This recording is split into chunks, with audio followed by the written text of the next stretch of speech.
kus teeb, mis veedeb sügeval meres selg ja millel häkib tärmis vaid hetnev rand, kus on see, mille kilnued sülme seab, kus suulaks seisub peas. Saia se musta supera, ei valgatti paljon mä vaan miltä voi. Eikö se ei ole vadannut päikselle, se on ju merenpäin. Nene sede lepsi justel mereen vai, nemet leivub sinu huurtel mereen vai, kuulen heliseb sun helkui mereen vai, loojan ainus mere vai. La la la la la la la la la la. Et rõõm teid tervitada siis meie Läti reisil.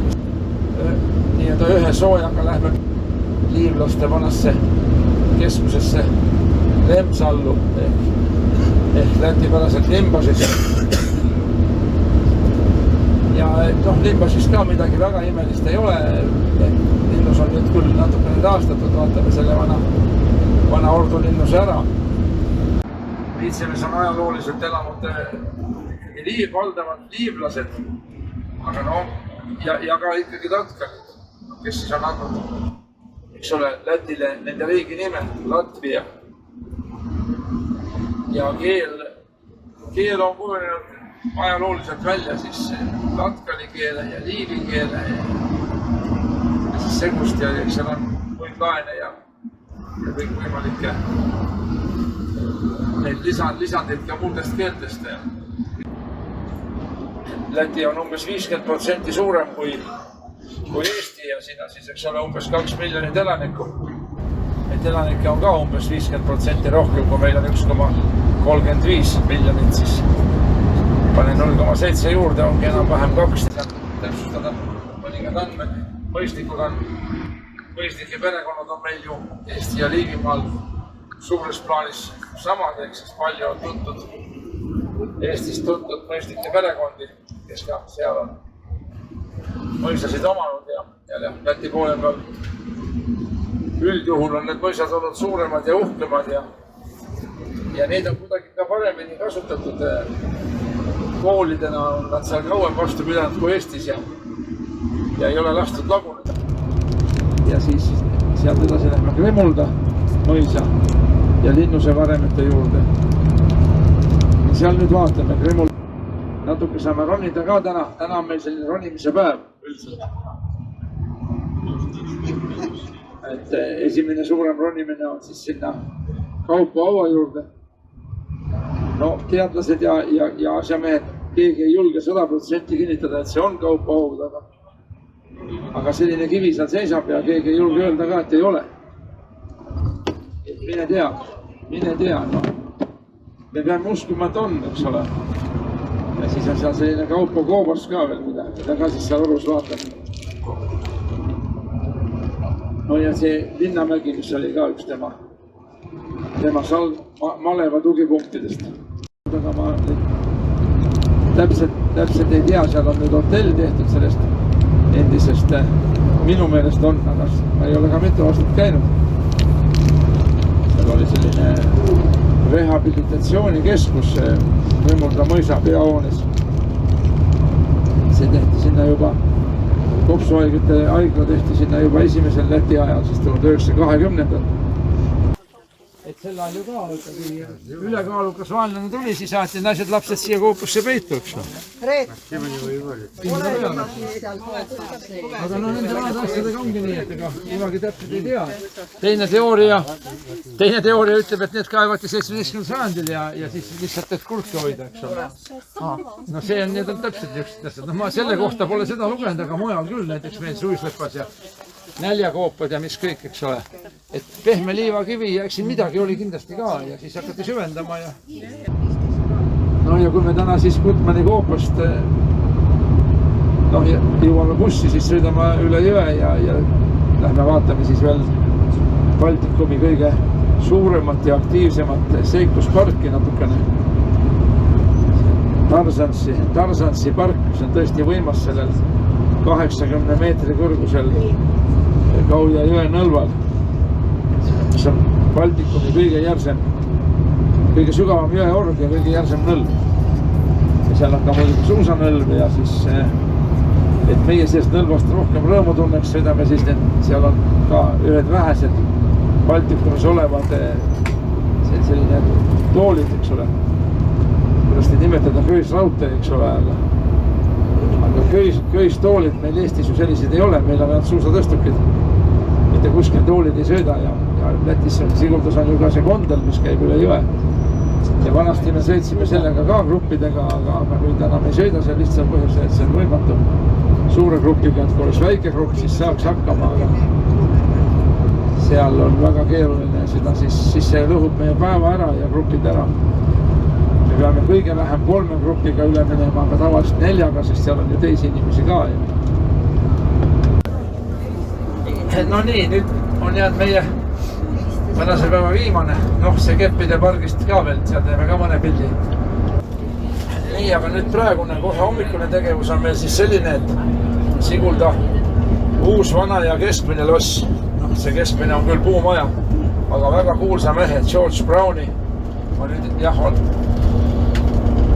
Pärast täpsustame mõned andmed, et nüüd enam ei jõua midagi siit täpsemalt vaadata. Sõidame siit meie oma kakumajast jälle mööda uuesti ja on väga ilus tee. See teine tee läheb sealt poolt, aga see on ka üles kaevatud.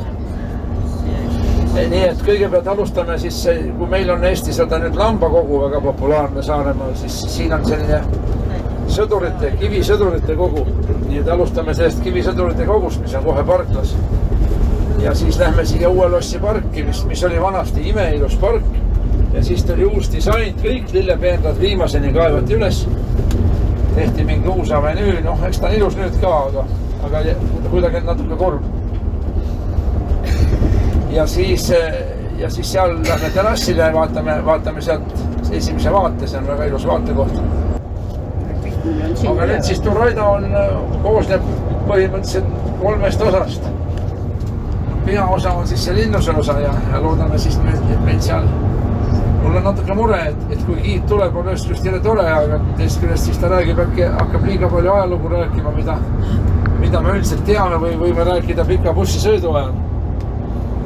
Et aga samas jälle vaatame, kui ta tuleb, siis kuulame ta ära ja pärast jääb meil natuke aega veel käia ka. Et kui me nüüd väravast sisse lähme, siis paremale poole jääb see linnus ja linnust jääb igaüks, mis on näitud. Ja tornid pastavad, seda me sealt linnusest nägime ka kõik, eks ole. Aga mõis, siin on ka mõis ja need mõisahooned on ka lahti, seal on saun ja igasugused aidad ja tallid, kus on ka hobused reaalselt sees. See mõis jääb nagu natuke vasakul poole väravalt, nii et võimalusel sealt ka läbi käia. Niimoodi ja nüüd siis see vanavabrik on, näete, siin on üldse ilus piirkond, aga ülejäänud vaatame siit aknast, näete see vanavabrik ja siin on mingid lüüsid ja kanalid, eks ole, ka mis veejõul. Paremal pool, jah. Näete, milline kalju sein on, eks ole. See hall seal. Ja all on ka keldrid. Ja siis sealt läheb ka rada mööda seda äärt ja seal on siis veel neid keldrid. Nii et see on väga põnev piirkond. Ja siis seal on jälle kõrge kollas. Näete, siin on selline ürgorg, et jõgi on väike, aga liivakivi on pehme. Kuna siin kandis neid liivakivi paljandeid on palju ja meie järgmine koht ongi selline Svarte paljand, siis see on ka umbes sarnane, nagu siin praegu me nägime bussi aknast, siis seal lähme ja jalutame, vaatame ikka lähemalt ka. See on üks Läti kuulsamat paljandit, 24 meetrit kõrge. Tamme palkidele ehitatud küla järve keskel. Mitte saare peale, eks ole. Saare peal on neid külasid küll, aga ta on olnud siis täiesti vee keskel. Nii et tehti mitmekordsetest palkidest tehti selline varv ja mis toetus, see oli madal koht, toetus põhjale. Ma saan aru, seal oli mingid vaiad ka all ja vanasti oli järve tase muidugi palju kõrgem kui praegu. Nii et siis sel hetkel ta oli ikkagi sügava veega eraldatud. No, just see oli varem, siis veel rüüpned ei olnud. See küla oli kuskil 9, seal on kirjas ka 8-9 sajand, kui ma õigesti mäletan. No aga siis oli viikingi aeg ja me ei saa ka välistada, et need viikingid siin käisid aeg-ajalt, kuigi nad sisemaale väga ju ei tulnud, siin ei olnud. No Kauja jõgi on lähedal, Kaujat mööda sai tulla. Aga otseselt viikingitele nagu vihjeid ei ole, aga oli see, et see oli Latkali hõimu küla Liivimaal. Ehk siis neil oli omavahel ütlemist nii palju üldiselt, et tehti järve keskele sellepärast, et niivlased jõestal ei saaks tulla nõiaga pähe lööma. Nii, ja siis kui otse sealt parkist, kust vaatame, siis seal on see vana 14. sajandi ordu, Liivi ordu loss, millest on väga vähe alles jäänud, sellepärast, et sealt on neid kive välja veetud, ta on olnud neljakandiline, selline suur võimas kivimüür väikeste tornidega ja keskel on puuehitised. Et see tee läheb on küll kehva siin. Et miks Ceesise nimi eesti keeles on Võnnu? Teab keegi või? Et naljakas, meil on Võnnu on ju Tartu maakonnas seal, Tartust lõuna pool on Võnnu kirik ja kõik on ja neid Võnnusid on veel väiksemad Võnnusid. Üks neist on seal meil Lääne-Virumaa lääne osas. Aga nüüd siis väidetavalt on niimoodi, et justkui sealt Kuramaalt, Preislast ja Surve alt tulid liivlased ära, seal elasid liivlased ja preislased pressisid peale. Ja Venta jõgi, seal on Ventspils ja Venta, eks ole. Ja siis need, kes sealt tulid, need olid Vendi hõim. Ja võt see Vendi hõim väidetavalt tuli siia Ceesisesse või praegusesse Ceesisesse. Ja nemad asusid siin suurema asula. Ja siis nende, selle asula nimeks või linna nimeks sai Venden. Saksapäraselt Venden, siis selle Venta on Vendide järgi. No ja siis eesti keelest siis Venden muutus Võnnuks. Nii et meil on Võnnu lahing, kui Saksa väed Konter Goltsi juhtimisel siis Läti rahva vastu võitlema ja siis vennalik Eesti rahvas tuli appi. Ja see suhe oli selline lahingus, et 5500 eestlast ja 1500 lätlast võitlesid siis Goltsi vägede vastu. Ja sellepärast meil on siis eestikeelne mälestussammas kohe meie hotelli ees võib öelda. Sellel mungal ei ole võimalik kõiki organid nagu silitada, nagu mõnel kujul on. Tal on ainult kepi ots on ära silitatud. Kas ta nii väga tahakski seda Ega ei tea. Ega me ei tea. See uus loss siis ehitati 18. sajandi lõpul 1778. Sai siis valmis. Kõige tähtsam rüütilinnus Baltimaades. Kõrgmeistri, Liivi ordu kõrgmeistri resident. See väga algul kohe, nende ei olnud ühte residenti, aga 15. sajandi alguses, 1420 oli siis juba nagu kindel pealinn. Ja ennem oli ka muidugi, linnus ehitati jälle 1220, kus juba oli valmis. Ühesõnaga, siin tuleb võtta küünlad litme peale ja siis siit üles minna. Aga tal ei ole tuld, nii et tuleb põlema panna. Et nende ajalugu on nii ühtemoodi, et see aasta siia sinnapoole pole oluline, eks ole, et kõik leiti jälle väga sobiv koht, kus on selline maastik, eks ole, natuke nagu Sigulda, järsk korg ja siis see nurga peale oli hea ehitada. Ja siis Kampenhausenid olid päris pikalt. Kampenhausen on Saaremaal levinud mõistlike perekond ja nii et nendele ta siis kuuluski kuni selle võõrandamiseni 19. aasta lõpul.